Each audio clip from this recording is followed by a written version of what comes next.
I'm speaking to a seller for the first time. How do I handle this? It's a great question, and I know it's happening to everyone in the mentorship program. So the way you gotta really handle it is you gotta really be as confident as possible. You are the expert. Remember that at all times. You're selling the owner's livelihood. You can't be unsure on the phone. It's very hard, I know, but you gotta be confident. You gotta be ready to speak to these sellers as the expert. So the way I start a conversation with the seller that wants to sell his livelihood over 30 years is I get into the story. He might jump in and say, who are you, what you do? You got to promote Headstone. We're the #1 business brokerage in the country right now. We have more listings than anybody. We see more deals than anyone. You got to have that pitch down packed, and then he'll be like, wow, okay. Then you got to put it back on him. Okay, Mr. Seller, I would love to learn about your backstory. I would love to learn about why you want to sell the business, the history of the business, how the business is operating currently, who's in place. Can you take a vacation and can the business run? You need to understand how the business operates. After you understand that, you got to ask him trigger questions. That's the questions that I ask him. Okay, so you have 3 employees, 4 employees. What's the schedule look like? How much do you pay your manager? You got to get into the weeds. You got to understand. You got to put yourself in his shoes, and he's got to feel comfortable with you. Once you get that trust, and he's like, okay, this guy's asking me good questions. I'm telling him a lot of information. Then you got to slowly get the numbers. Mr. Seller, in 2024, what did you do in top line revenue? Yeah, I did about 2 million. And then once you get the revenue, then you can go down the list and get the expenses. Okay, so you said you have 5 guys, your payroll is roughly about $6,000-7,000 a week. That's correct? Yeah, so $6,000-7,000 a week is roughly $312,000 to $350,000 a year. Does that sound good? You're doing 50,000 cars a year. What's your chemical bill? 25,000-30,000? How much do you spend per car? I gotta look back on that. Okay, we'll come back to that question.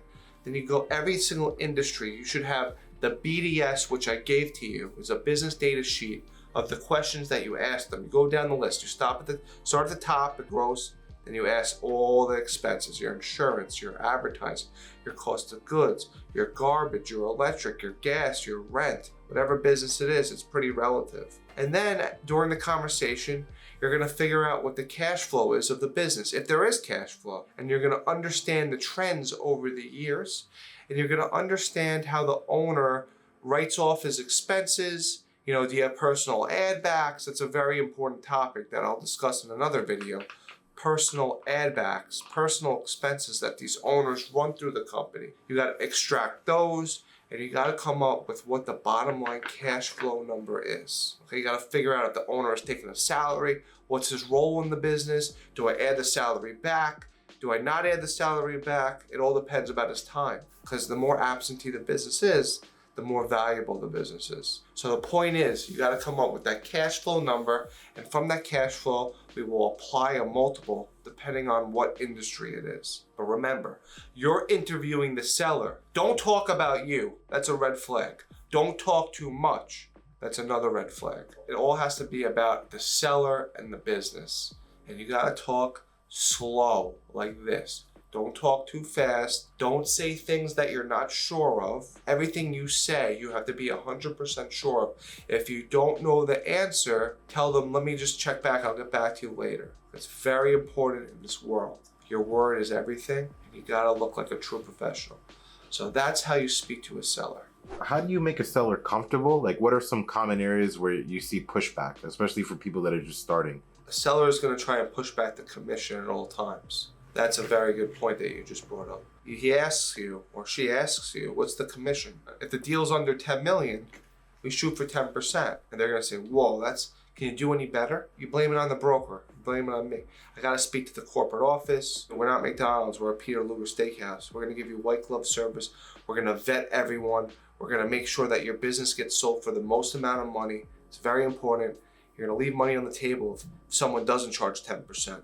You rather pay an expert that knows how to do this, the right amount of money, than someone that can make you lose millions. Okay, there's AR, there's inventory, there's so many KPIs that we have to deal with that you have no idea. You just have to continue running your business as is, and better than it's running now as we go through this process. It's an exhausting process, to be honest. You know, conservatively, depending on how big the business is, it could take you anywhere from 30 to 180 days, even more. You got to be honest, but you got to also tell them that we're worth it. If they're saying, no, I'll give you 2-3 points, then you say, I would like you to speak to the competition and then call me back. I don't take anything less than 10%. I only take exclusives. I don't take opens.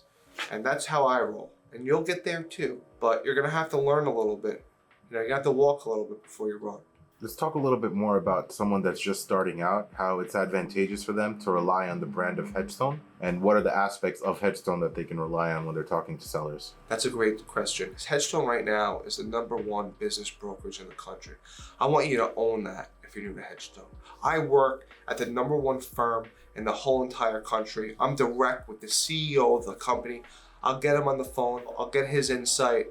He sold hundreds of businesses. The company sold hundreds of businesses. We have thousands of years of experience on the team. You got to really own that part of it. We're #1 on Instagram. There's no broker that has 500,000 followers on Instagram. We could put a story out about your business, get 75 buyers. Who can do that? We have a list of over 15 years of business with Mike Steinberg. He's been doing this for a long time.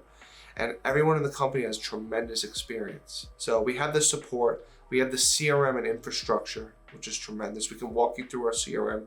Our marketing decks are prestigious. They're unbelievable.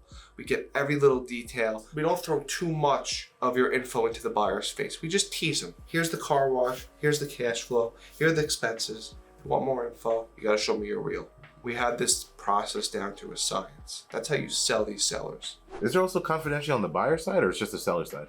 Both. The #1 thing I preach in business brokering is confidentiality. Confidentiality. You're dealing with people's livelihoods. To everyone in the mentorship program, everyone in Hedgestone, I'm going to say it again. You're dealing with people's livelihoods. Everybody has to sign an NDA to know where the business is. You cannot send business addresses to anyone without them signing the NDA. You should also make sure that if they have partners, they sign the NDA too. People will go behind your back. It's a numbers game.